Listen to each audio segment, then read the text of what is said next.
പ്രിയമുള്ളവരെ, 2024 വരെയുള്ള വർഷങ്ങൾ നമ്മൾ കടന്നുപോയി. നമ്മളിൽ ചിലർ കുട്ടികളാകാം, പ്രായമുള്ളവരാകാം, മിഡിൽ ഏജ്ഡ് ആയിട്ടുള്ള ആൾക്കാരുണ്ടാകാം. നമ്മളത് നമ്മുടെ മക്കളോടൊപ്പം, നമ്മുടെ കുടുംബത്തോടൊപ്പം ഈ വർഷങ്ങളൊക്കെ കടന്നു വന്നു. അധ്വാനവും സംഘർഷങ്ങളും ദുരിതങ്ങളും അല്പം സമാധാനവും മാത്രമായി ഓരോ ദിവസവും കടന്നു പോകുന്നുവെന്നല്ലാതെ പ്രത്യേകിച്ച് ജീവിതത്തിന് ഒരു ലക്ഷ്യം കണ്ടെത്തുവാനായിട്ട് നമ്മളിൽ പലർക്കും കഴിയാതെ പോകുന്നുണ്ടാവും. ജീവിതത്തിലെ കഷ്ടപ്പാടുകളും ബുദ്ധിമുട്ടുകളും പ്രാരാബ്ധങ്ങളും വേദനകളും തരണം ചെയ്ത് ചിലർക്കൊക്കെ ജീവിതത്തിൽ പ്രത്യാശയുണ്ടായിരിക്കാം. പക്ഷെ മറ്റു ചിലർക്ക് ജീവിതത്തെക്കുറിച്ച് ഓർക്കുമ്പോൾ തന്നെ സങ്കടവും നിരാശയുമായിരിക്കും.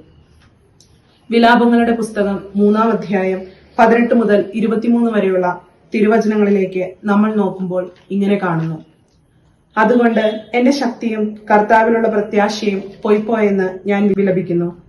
എന്റെ കഷ്ടതയുടെയും അലച്ചിലിന്റെയും ഓർമ്മ കൈപ്പേറിയ വിഷമാണ്. അതിനെപ്പറ്റി നിരന്തരം ചിന്തിച്ച് എന്റെ മനം തകരുന്നു. എന്നാൽ ഞാൻ ഒരു കാര്യം ഓർമ്മിക്കുന്നു, അതെനിക്ക് പ്രത്യാശ തരുന്നു. കർത്താവിന്റെ സ്നേഹം ഒരിക്കലും അസ്തമിക്കുന്നില്ല, അവിടുത്തെ കാരുണ്യം അവസാനിക്കുന്നില്ല. ഓരോ പ്രഭാതത്തിലും അത് പുതിയതാണ്. അവിടുത്തെ വിശ്വസ്തത ഉന്നതമാണ്. വിലാപങ്ങളുടെ പുസ്തകത്തില് ഗ്രന്ഥകർത്താവ് പറഞ്ഞു വെക്കുന്ന ഒരു കാര്യം ദൈവത്തിന്റെ വിശ്വസ്തത ഉന്നതമാണ് എന്നുള്ളതാണ്.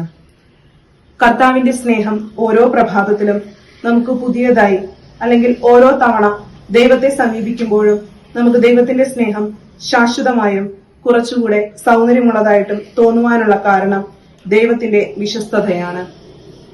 ദൈവം ഒരിക്കൽ ഒരു വാഗ്ദാനം ചെയ്തു. എന്നാൽ എത്ര തവണയാണ് നമ്മൾ അതിന് വിരുദ്ധമായി തെറ്റു ചെയ്ത്, അല്ലെങ്കിൽ നമ്മൾ അതിനോട് അവിശ്വസ്തത കാട്ടിക്കൊണ്ട് അതിൽ നിന്നും പുറത്തു പോകുന്നത്? തന്റെ വാഗ്ദാനത്തിൽ ദൈവം ഉറച്ചു നിൽക്കുകയാണ്.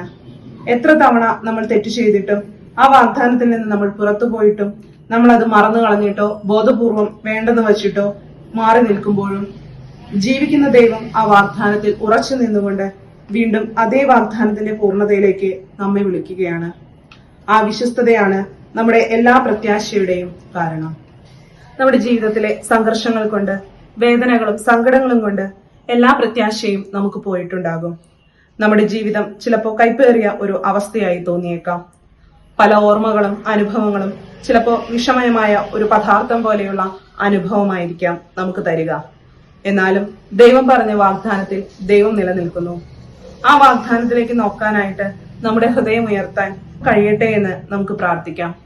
നമ്മൾ കാണുന്നുണ്ട്, ദൈവം അബ്രാഹത്തിന്റെയും ഇസഹാക്കിന്റെയും യാക്കോബിന്റെയും ദൈവമാണെന്നും മരിച്ചവരിൽ നിന്ന് ദൈവം പിതാക്കന്മാരെ ഉയർപ്പിച്ചു എന്നുമൊക്കെ ഓർമ്മിപ്പിച്ചുകൊണ്ട് മലമുകളിൽ വച്ച് ഈശോ വാഗ്ദാനങ്ങളെ കുറിച്ച് സംസാരിക്കുന്നത്. ദൈവം തന്റെ വാഗ്ദാനത്തിൽ വിശ്വസ്തനാണ്. ആ വാഗ്ദാനത്തിൽ വിശ്വസ്തനായ ദൈവത്തെ ഈ ഒരു പുതിയ വർഷം നമുക്ക് വിശ്വസ്തത കൊണ്ട് സമീപിക്കുവാൻ ഇടയാകട്ടെ എന്ന് നമുക്ക് പ്രാർത്ഥിക്കാം.